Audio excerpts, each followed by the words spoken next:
Corvette came back from its 4-day rental this morning, and it came back with a little bit of damage right there on the lip of my forged Lexani wheel. It is a toasty one in here today. Woo! The Corvette came back from rental after a 4-day rental this morning, and yeah, the wheel got curved going through a car wash. So it's all good though, I'm taking care of it. That is a topic for a different day. In the meantime, I'm gonna head down to the Toyota of AutoNation down the street here and see if we can get something for the Corvette as far as, you know, what they want to offer me. As you guys saw, we went there in the last video and they had pretty much no new inventory. It was all used stuff, but they had one C8 Corvette there. So, well, I don't know, maybe they are down to buy a C8 Corvette again. We'll see. AutoNation is a pretty big franchise. They have some, I think, like 43 or 44 stores in California alone, and then something like 320 or something like that nationwide.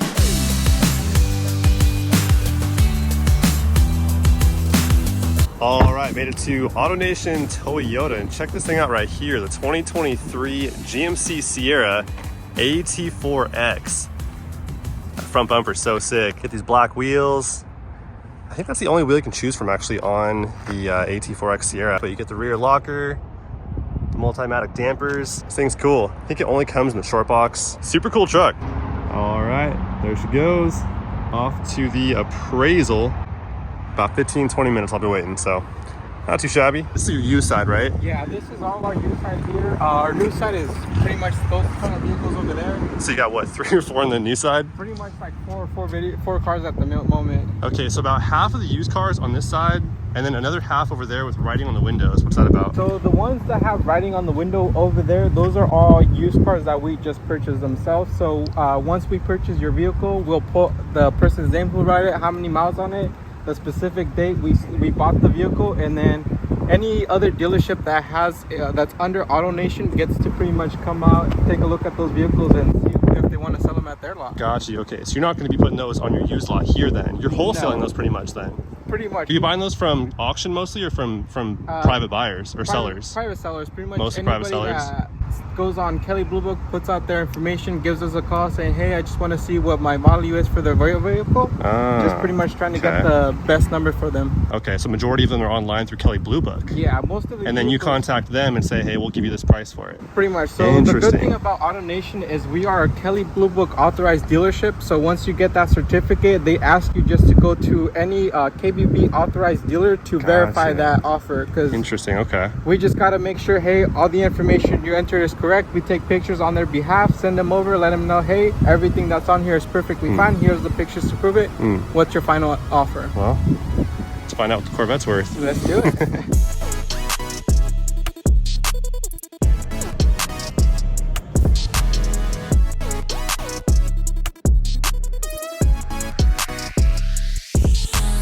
All right, so Romy, you're all done with the appraisal here. Yeah. But you couldn't come back with a quote quite yet because not at the moment. So the car is too expensive. Exactly. Based on the vehicle, it's just way too new and too expensive at the moment. What we do when it comes to this case is we pretty much send out an email blast letting all the AutoNation's GMs let them know, hey, this is the vehicle we have, this is the VIN number, this is the miles, this is the pictures that we have, this is all the equipment. Who wants to bid for the vehicle?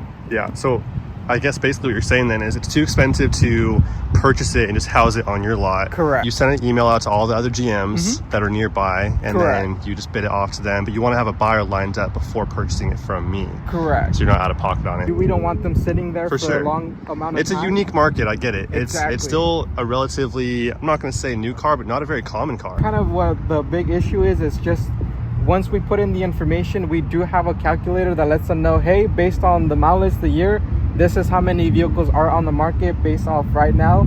Unfortunately, on this end, there's pretty much only 1 or 2 other ones that are out on the market and they're at 0 miles. We are not attached to the dealerships itself. We're more of their corporate office. We deal with just buying your vehicle. AutoNation, so it's just you're selling it to the corporate office. You're not selling it to a specific dealership yet. Okay.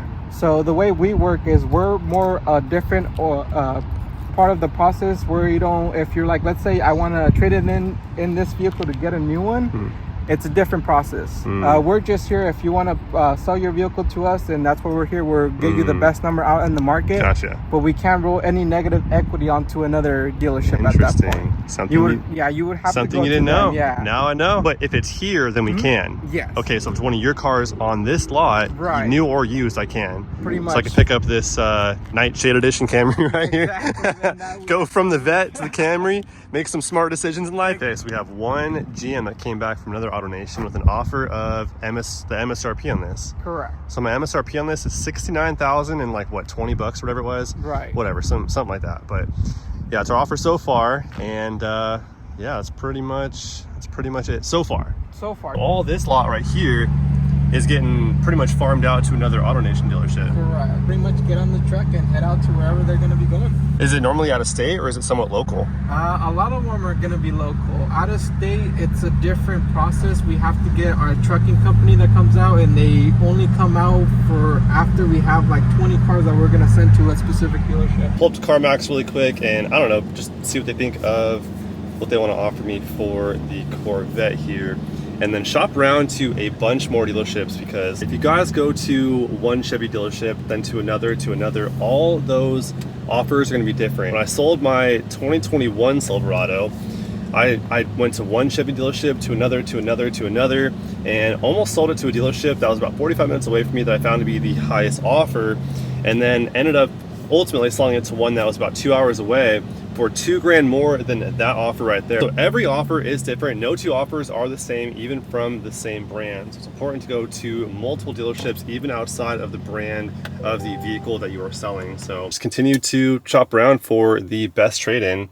Meanwhile, try to retail it. I'm gonna throw some ads up online, see if anyone wants to buy this thing, see what CarMax offers really quick, and then we'll go from there. And now we wait. It said probably about 45 minutes until the appraisal is done. Could be longer because it is a unique situation for them. They don't get a lot of C8 Corvettes, and it's so new with such low mileage. We'll see what happens, and if it ends up being longer than I'm willing to wait, after they're done appraising it, they can email me the quote. Hopefully it's a decent offer, and then we have some good ammo to bring to other dealerships and say, hey, beat this, and then hopefully, you know, every dealership we go to ends up giving me $500 more. Hopefully, I don't know, we'll see. If there's one thing I'm noticing here at CarMax's inventory, it's everything is bone stock. They have nothing modified, not even window tint, no custom wheels, no nothing modified on these vehicles here. But anyway, side note, remember the Ram box on my Ram?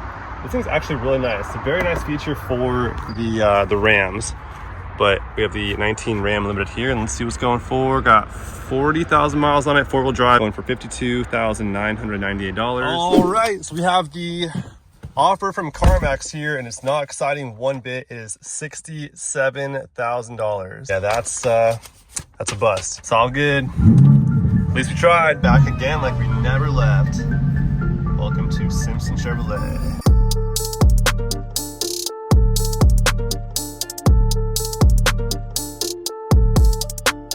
While we wait for the appraisal, I'm sitting inside of the 2023 Colorado. This thing is really, really nice inside now compared to the old one, especially. Total vehicle price of $46,360 with the 2.7 liter turbo high output package on it.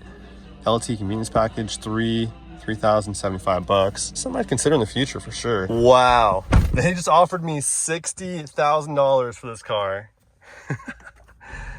That's a joke. They just didn't want it. They got way too much stock going on here. That's the I don't want it price. Sounds crazy, I know, but what about Lamborghini? Lamborghini, Bugatti. I think it's worth a shot. Let's see what they say. Let's pull into Lamborghini and see if they want the Corvette. McLaren, Lambo, and Bugatti. Let's go.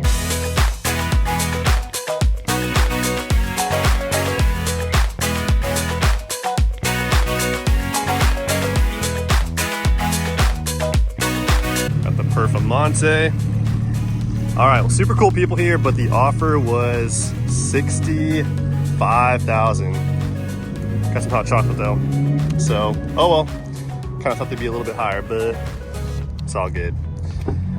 So we out. This is 2020. Well, hold on, tell them your name really quick. Okay, my name is Noel Herrera. I'm here at Simpson Chevrolet of Garden Grove. There you go. And then you have the Z06. We have the 2023 Z06 in white with that red interior though. Black top.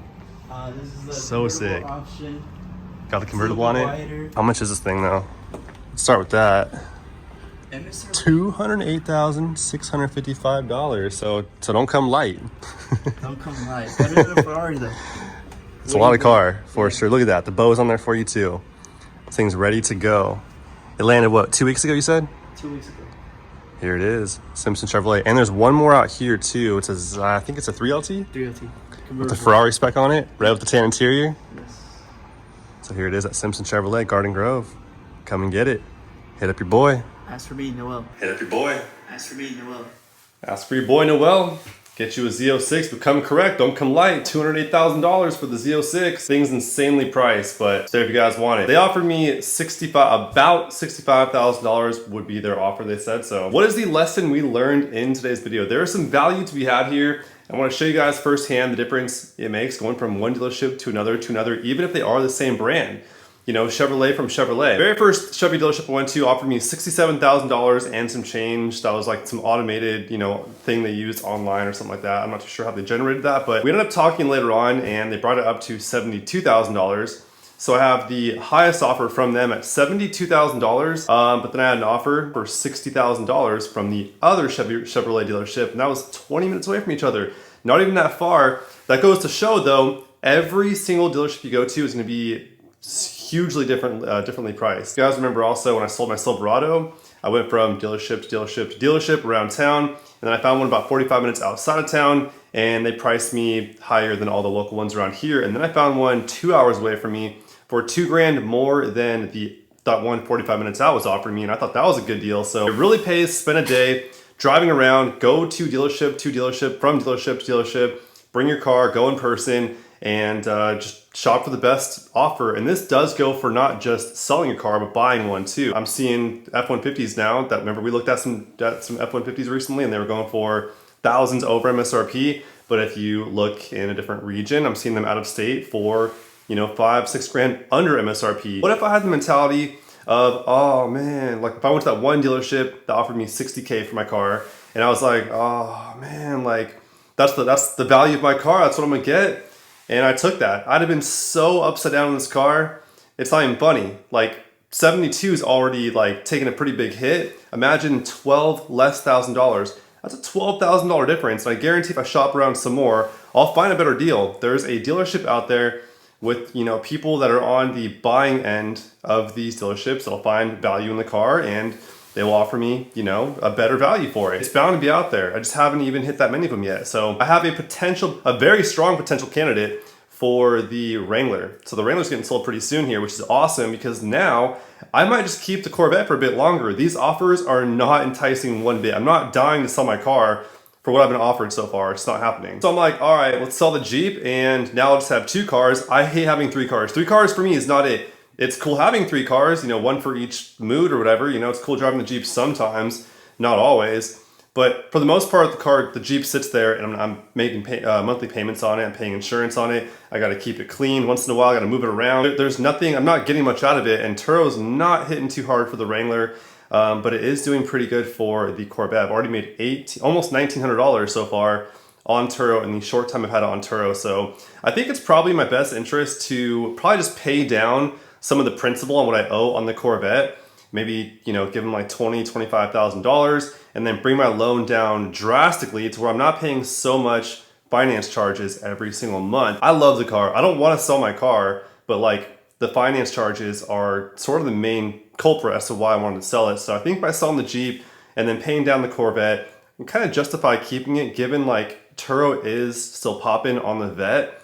And I also love that car. So I'll probably just keep it for a bit longer. I know the market is going down on the Corvettes. I'm seeing it happen even since, you know, when I bought it. I look at wholesale pricing, and that is directly affecting the money that we get trying to trade our cars in because the wholesale value dropping, I think it dropped something crazy like 4.5% just from May to June. So with wholesale pricing being where it's at, that's directly affecting, you know, the price we get as people trying to sell our cars to dealerships or trade them in. So at the same time, I'm not trying to take that much of a hit in a 4-month period of ownership. It's just not gonna happen anytime too soon at this point at those rates. Anyways, yeah, that's pretty much the lesson learned here, I guess you could say, is for one, don't make financially poor decisions. Buying this car was definitely an impulsive move, and I knew it wasn't a good idea, and I knew where the direction of the market was heading, but sometimes I'm just dumb with money. That's just what it is. I know what's going on, but I chose to ignore it. And now I'm paying for it. And now I'm in a car that I'm pretty upside down on.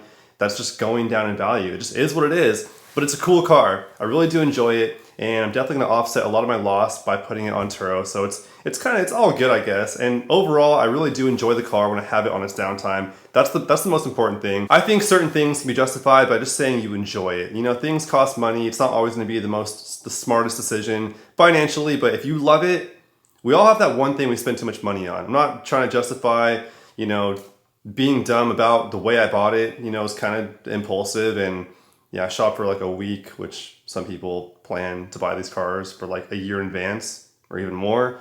So that's pretty impulsive. For a car like this, you know, of that magnitude, it's a lot of money to spend on a car. It is pretty impulsive. I know I made a pretty impulsive decision buying it. I really wanted it, but it was mostly justified by turning it into a business. Turo. I just probably shouldn't have started with such an expensive car, but it'll all work out. Sometimes in life, you gotta take risks. You gotta risk for the biscuit sometimes, man. And I'm enjoying it though. It's a lot of fun. It's keeping me on the edge of my seat, that's for sure. And it'll work out. It always does. So it'll be all right. Here's what's really funny, by the way. So the last person who rented my Jeep was the person who's offering me to buy my Jeep from me. He's giving me a really good offer. I gave him a counter. We're probably gonna meet in the middle, and he's probably gonna buy it from me because his kid loves it. He loves it. He loves the wrap on it, the wheels, everything. He just loves the Jeep. And he said he's probably going to buy it, give him a day to think about it, and then we're gonna go from there. So stay tuned for that. But what's funny too is at the same time, the Corvette went out as well for 4 days. That's the guy who scraped the wheel. He took care of it, so it's all good. He came back and he was like, dude, I might buy your car from you. Like, seriously, it'll be a cash deal and I'll ship it back to my hometown in New York. He flew back that day. And he goes, I'll let you know. I'll think about it for about a week or so and then get back to you on that too. So I was like, dang. Both my renters want to buy my cars from me. Anyways, hope you guys enjoyed. It's pretty much all I have for you guys for today. Hopefully you guys, got some insight out of this whole car selling process when it comes to trying to sell to a dealership. At this point, I'm going to advertise it private party, so I'll throw it up all over the internet. Undercut the dealerships enough to where mine's the cheaper one on the market, but I'd still be way ahead of what it'd be from them selling it or buying it. Words are hard sometimes. I'd still be way above them buying it from me. There we go. So anyways, that's all I have for you guys for today. Catch you guys soon. Till then, peace.